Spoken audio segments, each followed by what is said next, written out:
I have something urgent to discuss. Go ahead, I'm listening. The hospital monitor let out a long, sharp sound that cut through the small ward like a knife. Nurses rushed in, doctors shouted numbers. A thin young man stood frozen beside the bed, his hands shaking, his eyes wide with terror. Ade Johnson, a poor university student, watched as his father's chest stopped rising. At that same moment, far away in a quiet apartment near the university campus, Professor Mrs. Lumumba sat alone on her leather couch, staring at her phone. A message from Ade glowed on the screen. "Sir, the doctors say something is wrong with me. I'm very sick." She did not reply. Ade's father was pronounced dead minutes later. But the cruel truth had not yet revealed itself. Ade did not die because he was poor. He did not die because he made a bad choice. He died because of what happened after the money was exchanged, and because of a disease that had already begun eating him from the inside. And the worst part, Ade still did not know the full truth. The flatline echoed again. Ade screamed. And as his cry filled the hospital ward, the story of how a young man sold his dignity to save his father, only to lose everything, began to unfold. Weeks earlier, Ade's life had already been falling apart. Ade Johnson was 22 years old, tall but painfully thin, with tired eyes that looked older than his age. He studied economics at a public university in the Midwest. His grades were good, but good grades did not pay hospital bills. His father, Samuel Johnson, had collapsed at work one evening while cleaning offices downtown. He was rushed to the hospital and the diagnosis came fast and cruel: advanced liver failure. Surgery, medication, and long-term care were needed. The cost was more than Ade had ever seen in his life. Their health insurance barely covered anything. Scholarships did not help with hospital bills. Student loans were already maxed out. Friends avoided his calls. Church donations dried up after the first week. Ade slept in hospital chairs. He skipped meals. He skipped classes. Every morning, doctors asked the same question: "Have you made the payment?" Every morning, Ade shook his head. Until one afternoon, when his phone buzzed with a message that would change everything. "Come to my office after hours, we need to talk. Professor Mrs. Lumumba." Professor Mrs. Lumumba was known across campus. She was 65 years old, sharp-tongued, respected, feared, and powerful. She taught advanced economics and sat on several academic boards.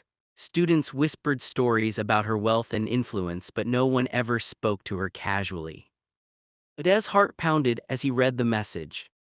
He had missed 2 exams. He had not submitted his final project. Maybe she was calling him in to fail him. Maybe she wanted to dismiss him from the program. That evening, Ade stood outside her office long after the hallways emptied. His hands trembled as he knocked. "Come in," her voice called. The office smelled of expensive perfume and old books. She sat behind her desk, dressed neatly, her gray hair pulled back, her eyes calm and unreadable. "You look terrible, Ade," she said. "Sit." He explained everything: his father, the bills, the hospital. His voice cracked, but he forced himself to finish. She listened without interrupting. When he was done, she leaned back in her chair and studied him. "How much do you need?" she asked. Ade swallowed. $50,000. She nodded slowly, as if she had expected that number. "I can give you the money tonight," she said. Ade's eyes widened. Relief rushed through him like air into drowning lungs. "But," she continued, standing up, "nothing in this world is free." She walked around the desk and stopped in front of him. Her next words landed like stones. "You are a grown man, I am a grown woman. One night, that is all." The room felt smaller, the walls closed in. Ade stood up so fast his chair scraped loudly against the floor. "No, no, Professor, I can't." She raised a hand. "You can," she said calmly. And you will, or you can go back to the hospital tomorrow and watch your father die because you chose pride over survival. Ade's mouth went dry. She handed him her phone. On the screen was a banking app already open. Think carefully, she said. This offer ends tonight. Ade left the office in shock. He walked aimlessly across campus. The sun had set, lights glowed in dorm windows, students laughed, life went on. At the hospital, his father slept restlessly. Tubes ran into his arms, machines hummed around him. Ade held his father's hand and whispered, "I'll fix this, I promise." That night, Ade made the choice that would destroy him. He returned to Professor Lumumba's apartment.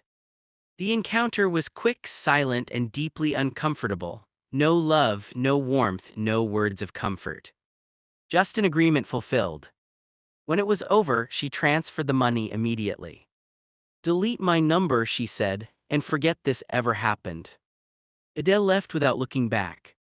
The surgery was paid for, the doctors worked quickly. For a brief moment, hope returned. But days later, Ade began to feel strange. Fever, weakness, pain. He blamed stress. Then the coughing started. Blood appeared. By the time Ade collapsed in the hospital hallway, the truth was already sealed. And as doctors rushed him into a separate ward, one of them whispered the words that would change everything. "This is serious and it looks advanced." Ade closed his eyes, not knowing that the disease inside him did not start in the hospital. It started in that quiet apartment. And Professor Mrs. Lumumba already knew exactly what she had passed on. The question was no longer whether Ade would survive. The question was how long he had left, and whether the truth would come out before it was too late. Ade woke up on a cold hospital bed, his head pounding like a drum. Bright white lights burned his eyes as he tried to sit up, but his body refused to obey. His chest felt heavy, as if something was pressing down on it from the inside. "Easy," a nurse said, gently pushing him back. "You collapsed, try not to move." Ade swallowed hard, his throat felt raw. "My father," he whispered. "Where is my father?" The nurse hesitated for half a second, just long enough. Ade saw it. "He's still in surgery," she said quickly. "Focus on yourself for now." But Ade already knew something was wrong. Over the next 2 days, Ade drifted in and out of sleep. Doctors came and went. Blood was drawn, tests were run. Conversations happened just outside the curtain around his bed, their voices low and serious. Whenever Ade asked questions, the answers were vague. "We're still checking. Let's wait for the results. We'll talk soon." On the third day, a young doctor named Dr. Harris finally pulled a chair to Ade's bedside. "Ade," he said gently, "we need to talk." Ade's hands clenched under the blanket. "I'm listening." Dr. Harris took a breath. "Your immune system is severely compromised. Based on your symptoms and the lab results, you're dealing with a very serious infection." Ade frowned. "From where? I don't drink, I don't do drugs."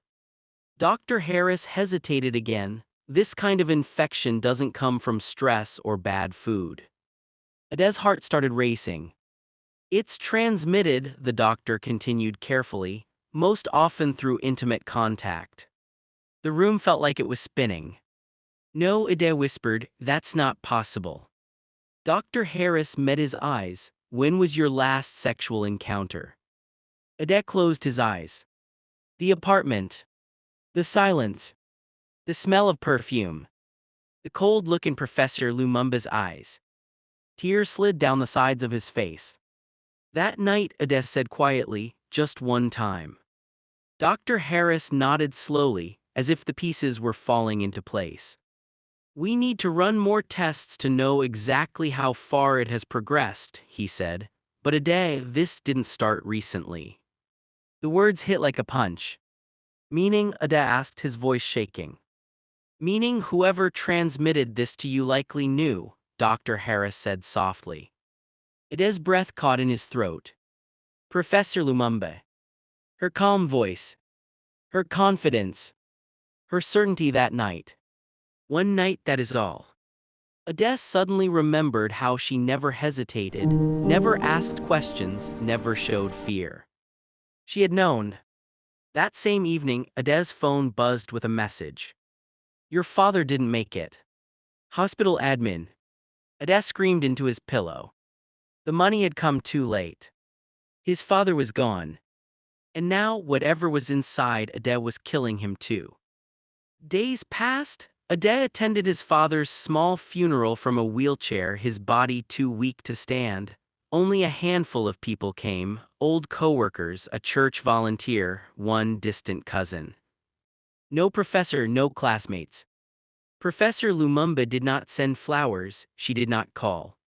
Back at the hospital, Ade's condition worsened. His skin grew pale, his cough deepened. Every breath felt like glass in his lungs. One night, as rain tapped softly against the hospital window, Ade picked up his phone with trembling hands and searched her name. Professor Mrs. Lumumba. Her photo appeared on the university website, smiling, confident, celebrated. Something inside Ade snapped. He typed a message. You knew. The reply came almost instantly. Be careful what you accuse people of. His fingers shook as he typed again. You gave me this, I'm dying. Several minutes passed. Then her response appeared. You agreed to the terms, the money was exchanged, don't contact me again.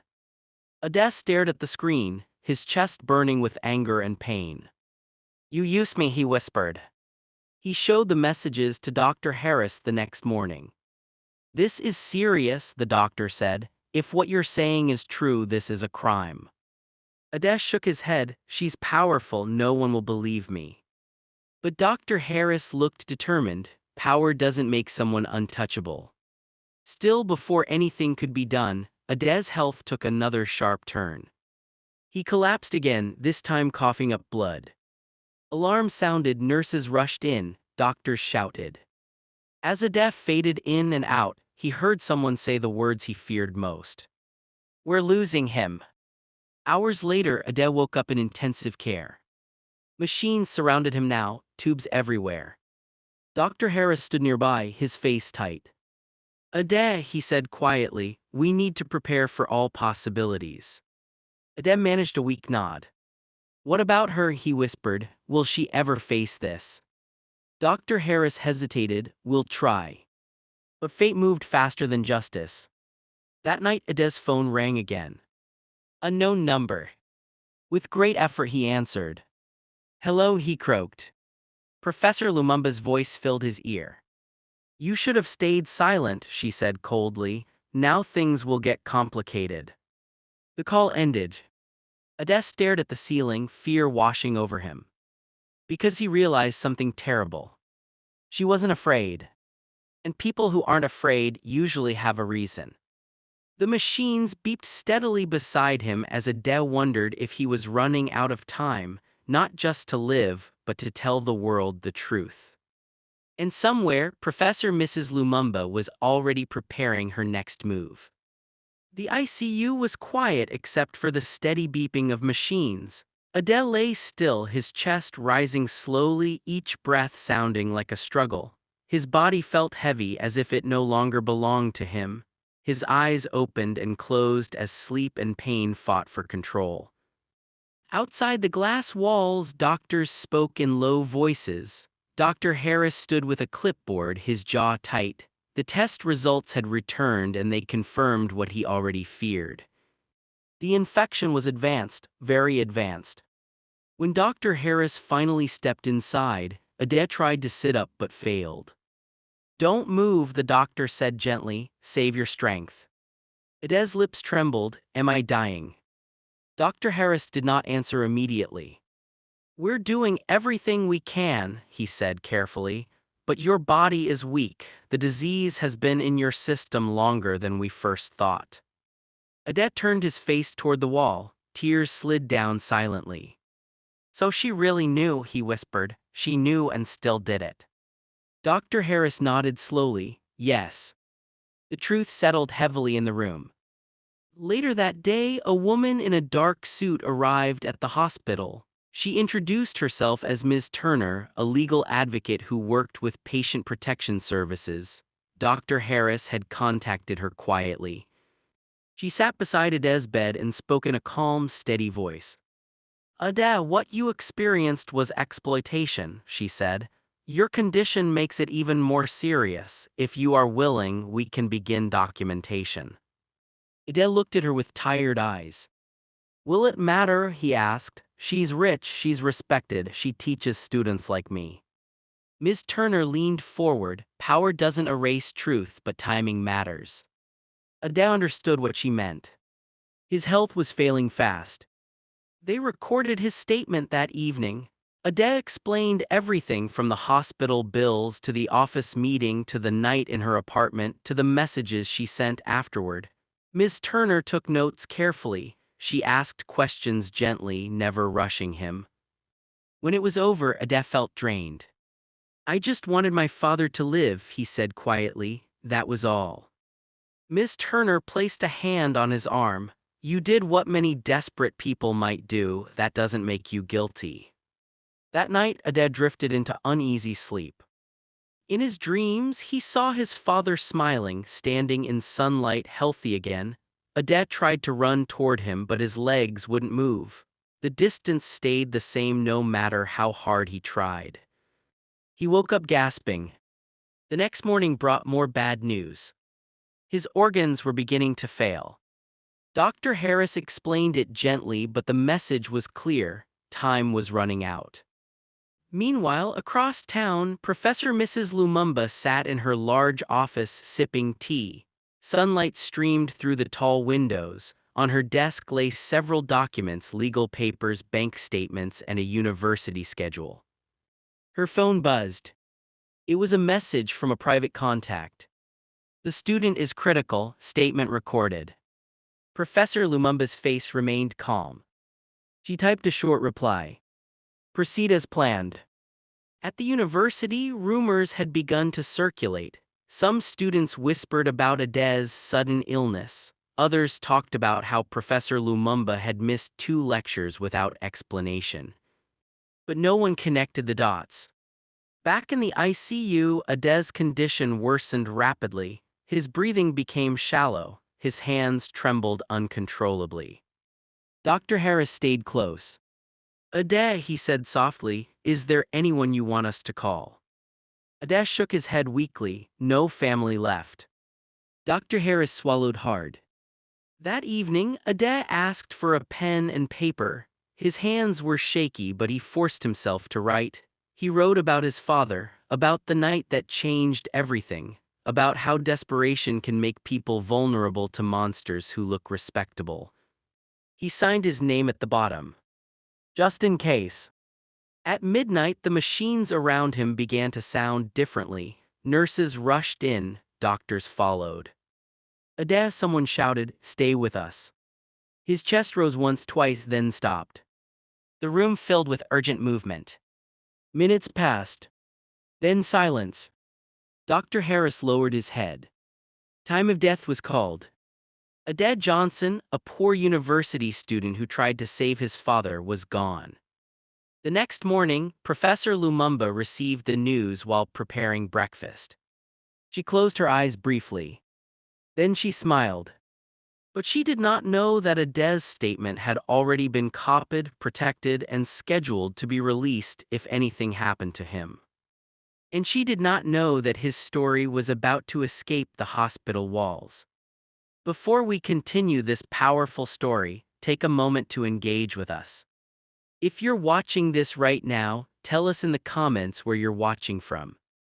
If this story has moved you so far, please like this video, subscribe to the channel, and share it with someone who needs to hear it. What would you have done if you were in Ade's position? Do you think desperation can ever justify such a choice? Share your thoughts below, because what happens next will shock everyone who believed power could silence the truth. Ade's death was recorded as a quiet medical tragedy. No press conference. No headlines. No questions asked. A poor university student had fallen ill and died. It happened all the time. That was how the system wanted it. But silence did not last long. 3 days after Ade was buried beside his father in a small cemetery outside the city, Dr. Harris sat alone in his office long after his shift ended. The lights were off except for the glow from his computer screen. Ade's file was open in front of him. He replayed the voice recording again. Ade's weak voice filled the room, steady despite the pain. I agreed because my father was dying. She knew she was sick. She never warned me. Dr. Harris closed his eyes. This was not just a death, it was a betrayal layered on top of desperation. He forwarded the files to Ms. Turner, exactly as planned. Within hours, copies existed in multiple secure locations. If one disappeared, another would surface. Meanwhile, Professor Mrs. Lumumba resumed her routine as if nothing had happened. She returned to campus dressed sharply, walking confidently through the halls. Students stood when she entered class. Colleagues greeted her warmly. Her reputation remained untouched. But something had changed. She could feel it. Whispers followed her, not clearly, not loudly, just enough to unsettle her. A junior lecturer avoided eye contact. A student stared a second too long. An administrator delayed returning her call. She dismissed it. People always envied power. That afternoon, she was called into a meeting with the University Ethics Board. Routine, they said. Still, Professor Lumumba's fingers tightened slightly around her handbag as she entered the room. 5 people sat at the table, serious faces, folders open. The chairperson cleared his throat. Professor Lumumba, we've received a formal complaint. Her expression did not change. From whom? From a third party, he replied, regarding inappropriate conduct with a student. She laughed softly. This is absurd. We're required to investigate, he continued. The student is deceased. That word landed heavily. Deceased. Professor Lumumba paused for half a second, just long enough to notice. She recovered quickly. Students make accusations all the time, especially weak ones. The room went quiet. After the meeting, she left furious. In her car, she made a call. It's starting, she said calmly. Accelerate. Across town, something else was beginning to move. Ms. Turner sat with a small group of investigative journalists. They listened carefully as she played Ade's recording. One of them rubbed his temples slowly. This is explosive, he said, but going after someone like her won't be easy. Ms. Turner nodded. We're not chasing fame, we're chasing truth. They agreed to wait, build the case, verify records, protect sources. But not everyone was patient. A former student of Professor Lumumba, now a financial analyst, recognized her name when rumors began spreading online. He remembered things, uncomfortable things, invitations, pressure, silence bought with favors. He sent an anonymous email. Then another student came forward. Then another. Stories emerged quietly at first, similar patterns, power, control, fear. Dr. Harris was contacted again.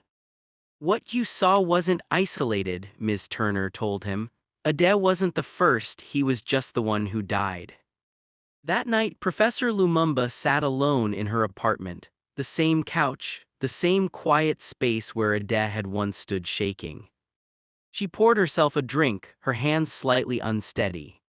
For the first time, fear crept in. Not fear of guilt. Fear of exposure. Her phone rang.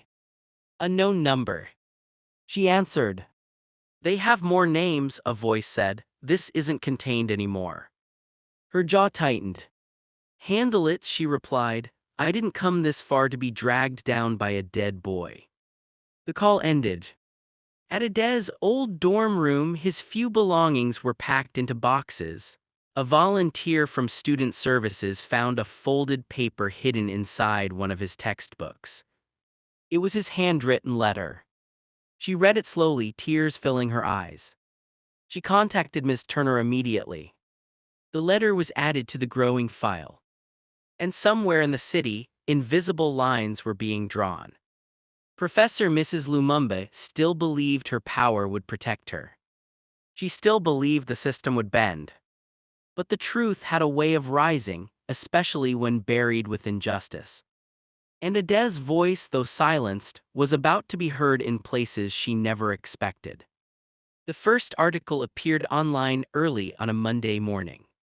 It did not mention Professor Lumumba's name in the headline. It simply read, "University student dies after alleged exploitation by senior academic." By noon, the link had been shared thousands of times. Inside the article were facts carefully verified, dates, messages, medical timelines, a recorded statement from a dying student, no exaggeration, no insults, just truth laid out plainly. By evening, Professor Mrs. Lumumba's name was everywhere. Television screens in airport lounges, phones in lecture halls, radios in taxis. Her photo from the university website was reposted again and again. The same calm smile, now surrounded by rage. At the university, administrators scrambled, emergency meetings were called, statements were drafted, edited, rewritten, and delayed. We take these allegations seriously. We are committed to a safe learning environment. We have suspended Professor Lumumba pending investigation. Suspended. The word echoed through campus like thunder. Students gathered outside the administration building, holding signs they had made overnight. Justice for Ade. Power is not consent. Silence kills. Some cried, some shouted, some simply stood in quiet anger. Inside her apartment, Professor Lumumba watched it all unfold on television. For the first time in decades, she did not go to work. Her phone rang nonstop, lawyers, colleagues, old friends who suddenly sounded distant. She ignored them all and poured herself another drink. "They're lying," she muttered, "they're twisting things." But then the messages were shown on screen. Her messages. "You agreed to the terms. Don't contact me again." Her face drained of color. The reporter's voice continued calmly. "Sources confirm that Professor Lumumba was aware of her medical condition at the time of the encounter." That was the line that changed everything. Knowingly. Online, public opinion turned brutal. People did not debate whether it was immoral. They debated how she had gotten away with it for so long. More voices came forward. A former student described being pressured with grades. Another spoke about money offered for silence. Another said she had dropped out entirely. The pattern was undeniable. That afternoon, police vehicles arrived at Professor Lumumba's building. Neighbors watched as officers knocked on her door. She opened it slowly, dressed neatly, her head held high. "I know why you're here," she said coldly. She was escorted out, cameras flashing, reporters shouting questions. "Did you know you were sick? Did you exploit him? Do you regret it?" She said nothing. At the station, she finally spoke to her lawyer. "They can't prove intent," she said sharply. "There was no force." Her lawyer looked at her gravely. "Intent becomes clear when someone hides the truth." Charges were prepared. Meanwhile, Ade's story reached people far beyond the city. Parents held their children closer. Students questioned authority. Professors reviewed their own power. Dr. Harris stood quietly at the back of a press briefing, listening as Ade's letter was read aloud by Ms. Turner. "He was not asking for sympathy," she said. "He was asking for honesty, for protection, for accountability." The room fell silent. At the cemetery, fresh flowers appeared on Ade's grave, left by strangers. A small note rested against the headstone. "Your voice mattered." Professor Lumumba spent the night in a holding cell. The walls were bare, the bed was hard, the silence was thick. For the first time, there were no assistants, no influence, no doors opening because of her name. Just consequences. As dawn approached, she sat upright, staring at nothing. She finally whispered, "It was just one night." But outside that cell, the world had already decided. One night had destroyed a life. And now it was about to dismantle hers. As the sun rose, news broke that the investigation would expand into finances, into past complaints, into years of hidden power. And buried deep inside those records was something no one expected. A document that would prove this was not only exploitation. It was premeditated. The document was old, yellowed at the edges, and stamped with an official seal. It had been buried in a private medical archive for more than 7 years. When investigators finally uncovered it, the room went silent. Professor Mrs. Lumumba had been diagnosed long before Ade ever stepped into her office. Not months, not a year, 7 years. The file showed regular hospital visits under a private name, strict confidentiality requests, and repeated counseling notes advising her to inform all partners. There were also prescriptions, long-term, carefully managed, meant to slow the progression of the disease. She had known. She had always known. And she had chosen silence. The lead investigator rubbed his forehead slowly. "This changes everything," he said. "This is no longer just abuse of power. It was intent." The news hit the public like fire. Every channel carried the update, every platform reposted the headline.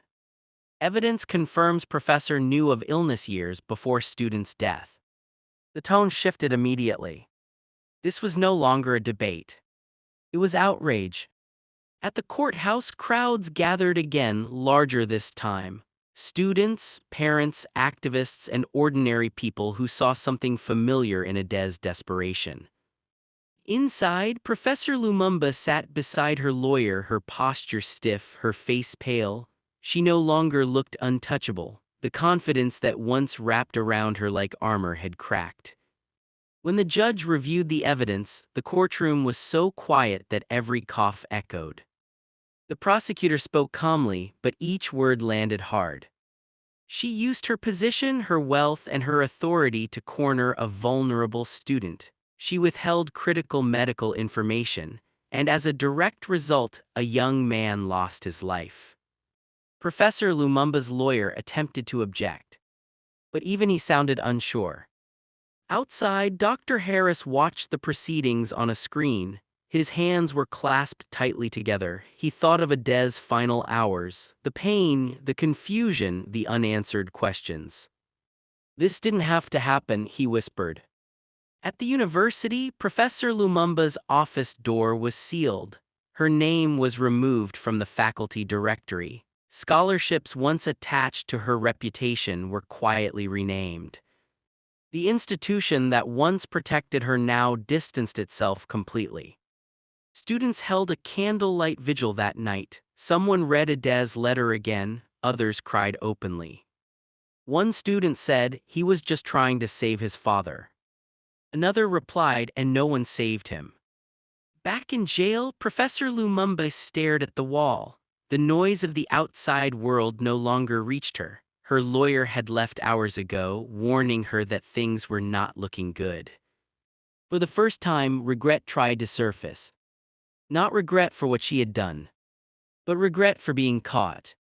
She remembered Ade's face that night, how young he looked, how desperate. She remembered how easily she had justified it to herself. He agreed. "I helped him. This is how the world works." Now the world was answering back.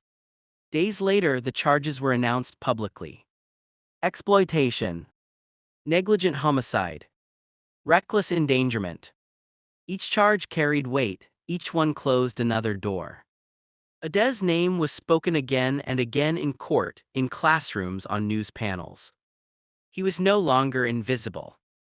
Ms. Turner stood before reporters and said, "This case is not just about one woman. It's about systems that allow power to silence truth until tragedy forces it to speak." As night fell, Professor Lumumba was transferred to a different facility. As she walked down the hallway in restraints, a guard asked quietly, "Was it worth it?" She did not answer. At Ade's grave, someone had added a small wooden sign beneath the flowers. "Justice is coming." And for the first time since his death, it felt true. Before we move forward, let's pause here. If this story is speaking to you, take a moment to like this video, subscribe to the channel, and share it with someone who needs to hear it. The trial moved faster than anyone expected. Once the sealed medical records were admitted into evidence, the case shifted from complicated to unavoidable. There was no room left for doubt and very little room left for defense. Inside the courtroom, Professor Mrs. Lumumba no longer looked like the powerful academic the world once knew. She sat quietly, her shoulders slightly hunched, her eyes fixed straight ahead. The calm confidence that once defined her had been replaced by tight silence. Witness after witness took the stand. Doctors confirmed the timeline of her diagnosis. Medical experts explained how the disease could be transmitted. University officials admitted they had ignored earlier complaints to avoid scandal. Then came the messages. Ade's messages were read aloud in court. His fear, his confusion, his final attempt to hold someone accountable. When the prosecutor read the line, "I'm dying," a murmur moved through the courtroom. Professor Lumumba closed her eyes. For the first time, her lawyer advised her to consider a plea. She refused. "I will not be remembered like this," she snapped. "I built a career." But careers do not outweigh lives. Outside the courthouse, Ade's story continued to ripple outward. The university announced new policies, strict power boundaries, anonymous reporting systems, mandatory health disclosures for staff. Other institutions followed. Students organized forums. Survivors spoke openly for the first time. Stories long buried found daylight. Dr. Harris testified next. He described Ade's final hours in careful, professional language. But his voice cracked once, just once, when he spoke about how Ade kept asking whether his father had made it. That moment stayed with everyone. At home that night, Dr. Harris sat quietly, replaying the trial coverage. He thought about how close justice often comes only after it is too late. Miss Turner worked non-stop. She coordinated with advocacy groups, helped former students file civil suits, and ensured Ade's letter was preserved properly. It was no longer just evidence. It was a record. Professor Lumumba's past continued to unravel. Financial records revealed settlements paid quietly over the years, non-disclosure agreements signed by frightened students, complaints that vanished inside filing cabinets. It became clear that Ade had not walked into danger by accident. The danger had been waiting. One evening, while being transported back to the holding facility, Professor Lumumba finally spoke to a reporter. "I never forced anyone," she said. "I helped him." The statement backfired immediately. Public response was swift and unforgiving. Helping does not involve silence. Helping does not involve lies. Helping does not kill. At the same time, something unexpected began to happen. People started talking about Ade, not just as a victim but as a son. Stories appeared online about his father's kindness, about how Ade worked night shifts tutoring other students, about how he once gave his own coat to a homeless man during winter. He was becoming human to the world that ignored him when he needed help most. At the cemetery, the grass around the two graves grew greener. Someone had installed a small bench nearby. People sat there sometimes, quietly. Professor Lumumba spent her nights awake, staring at the ceiling of her cell. She thought of her achievements, her awards, her influence. None of it followed her there. For the first time in her life, she wondered not whether she would escape punishment, but how she would be remembered. As the trial reached its final phase, the judge scheduled the last hearing. Sentencing was near. No matter the outcome, nothing could bring Ade back. But the world was watching now. The courtroom was full on the day of sentencing. Every seat was taken. Reporters lined the walls. Students stood outside watching on large screens. The air felt heavy, like everyone knew they were about to witness the final line of a painful story. Professor Mrs. Lumumba stood when the judge entered. Her hair was neatly arranged, but her hands trembled slightly. She no longer looked powerful. She looked tired. The judge reviewed the case slowly. He spoke about the abuse of authority. He spoke about deception. He spoke about a young man who was placed in an impossible situation. Then he spoke about Ade. Ade Johnson was not reckless, the judge said. He was desperate. He was a son trying to save his father. The courtroom was silent. The judge continued. The defendant knew her medical condition. She chose silence. That silence led directly to the loss of a young life. Professor Lumumba's lawyer asked for mercy, citing her age and past achievements. The judge listened, then shook his head. Achievements do not erase harm, he said. The sentence was read. Years in prison. Lifetime removal from academia. Civil penalties that stripped away most of her wealth. The gavel struck. It was over. Professor Mrs. Lumumba did not cry, she did not shout. She simply closed her eyes and lowered her head. Outside, some people cheered, others cried quietly, many stood still, unsure how to feel. Justice had come, but it came too late for Ade. Ms. Turner stood before cameras afterward. This case cannot undo the loss, she said, but it sends a message. Power without accountability destroys lives. Dr. Harris watched from a distance. He felt relief but also sorrow. He thought about the moment Ade asked if he was dying, about how he wished he had been able to say no. At the cemetery that evening, candles were lit again. This time there were more people than ever before. Students, nurses, neighbors, strangers who never met Ade but felt connected to his story. Someone read his letter one final time. When the reader reached the end, there was no applause, only silence. Across the city, systems began to change. Universities reviewed policies. Hospitals created emergency funds for families in crisis. Advocacy groups grew stronger. Ade's name was given to a small scholarship for students facing hardship. It wasn't much, but it was something. Professor Lumumba began her sentence quietly. No interviews, no speeches, just long days behind locked doors. Her power was gone. Her name was no longer spoken with respect. And she would live the rest of her life knowing that one night of cruelty had erased everything she built. Time passed. The news cycle moved on. But Ade's story stayed. It stayed with students who now spoke up sooner. It stayed with parents who listened more closely. It stayed with people who understood that desperation can be dangerous when met by the wrong hands. Ade Johnson died trying to save his father. He did not die famous.